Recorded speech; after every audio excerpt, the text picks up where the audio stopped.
नमस्कार मित्रमैत्रिणींनो, एव्हरीथिंग या चॅनलमध्ये आपणा सर्वांचे खूप खूप स्वागत आहे. मित्रमैत्रिणींनो, महाराष्ट्रामध्ये वटपौर्णिमेच्या दुसऱ्या दिवशी कर्नाटकी बेंदूर ही साजरा करण्याची पद्धत आहे. आज वटपौर्णिमा साजरी केल्यानंतर उद्या महाराष्ट्र आणि कर्नाटक सीमेच्या भागावर असणारे अनेक शेतकरी बेंदूर सण साजरा करतात. प्रामुख्याने महाराष्ट्रात कर्नाटकी बेंदूर हा कोल्हापूर प्रांतामध्ये साजरा करण्याची पद्धत आहे. शेतकरी कुटुंबांसाठी त्यांचा बैल हा सवंगडी असतो. शेतीच्या कामातून त्याला एक दिवसाचा आराम देत त्याच्या प्रती कृतज्ञता व्यक्त करण्याचा दिवस म्हणजे हा कर्नाटकी बेंदूर. भारत हा शेतीप्रधान देश असल्याने आपल्या बळीराजाप्रमाणेच त्याच्या सोबतीने शेतामध्ये राबणाऱ्या बैलाप्रती देखील आदर अर्पण करण्याचा हा दिवस असल्याने आज तुम्ही थेट बैलजोडीची पूजा करू शकत नसलात तरीही या दिवसाच्या शुभेच्छा द्विगुणित करू शकता. तुम्हाला कर्नाटकी बेंदूरच्या खूप खूप शुभेच्छा. कर्नाटकी बेंदूरला घरातील गाय बैलांना अंघोळ घालून त्यांना सजवलं जातं. शिंगांना रंग लावत अंगावर झूल टाकून पुरणपोळीचा नैवेद्य देण्याची प्रथा आहे. त्यासोबतच काही घरात मातीचे बैल आणून त्याची पूजा केली जाते. या दिवशी बैलांना हरभऱ्याची डाळ आणि गूळ मिश्रित कडबोळे बनवून त्यांच्या शिंगांवर ठेवून त्यांची पूजा देखील केली जाते.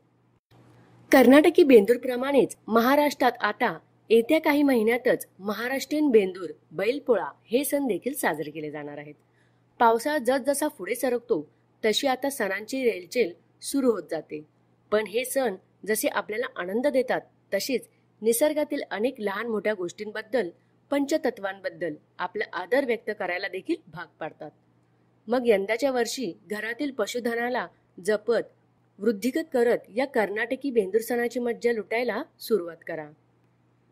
दारात रांगोळी काढणे, आपल्या बैलजोडींना अंघोळ घालणे, शिंगांना आकर्षक रंग, गळ्यात घंटा, अंगावर छान झूल अशी सजावट, औक्षण, पुरणपोळीचा नैवेद्य, मातीच्या बैलजोडीचे पूजन अशा उत्साहामध्ये कोल्हापूर शहर आणि जिल्ह्यात कर्नाटकी बेंदूर सण हा साजरा करण्यात येतो. या सणानिमित्त नागरिकांना शेतात राबणाऱ्या आणि घरात समृद्धता आणणाऱ्या या मूक प्राण्यांविषयीची कृतज्ञता व्यक्त केली जाते.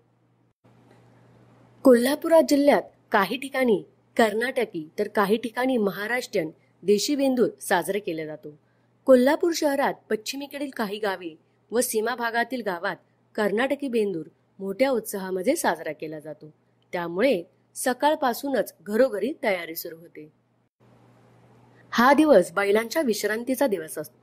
पोळ्याच्या आदल्या दिवशी बैलांना आवतण देण्यात येते. पोळ्याला त्यांना नदीवर ओढ्यात नेऊन त्यांना अंघोळ घालतात. नंतर चरायला देऊन घरी आणतात. या दिवशी बैलाच्या खांद्याला मान जिथे शरीराची जोडणी असते तो भाग हळद व तुपाने किंवा तेलाने शेकतात. त्याचा खांदा शेक देणे याला खांदा शेकणे अथवा खांड शेकणे असे म्हणतात.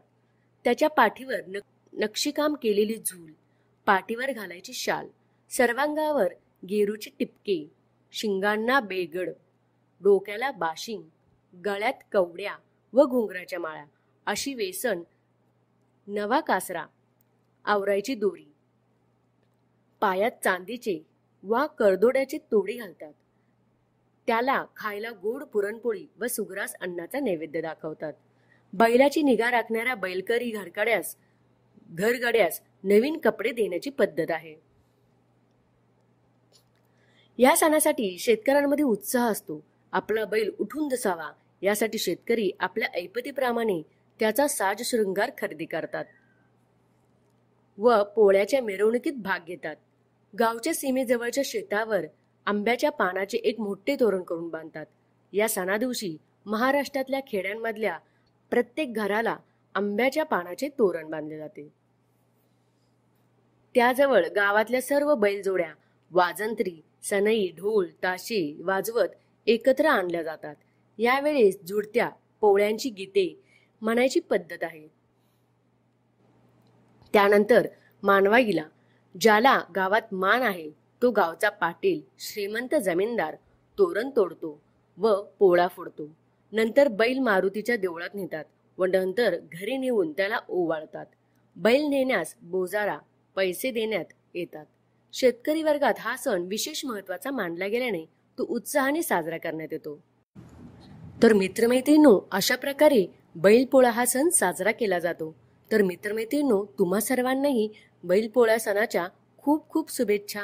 तर मित्रांनो, कसा वाटला तुम्हाला हा व्हिडिओ? हा व्हिडिओ जर तुम्हाला आवडला असेल तर जास्तीत जास्त लाईक आणि शेअर करा. आणि असेच विविध प्रकारचे व्हिडिओ पाहण्यासाठी आमच्या चॅनेलला लाईक आणि सबस्क्राईब करा आणि बेल आयकॉनला प्रेस करा. धन्यवाद.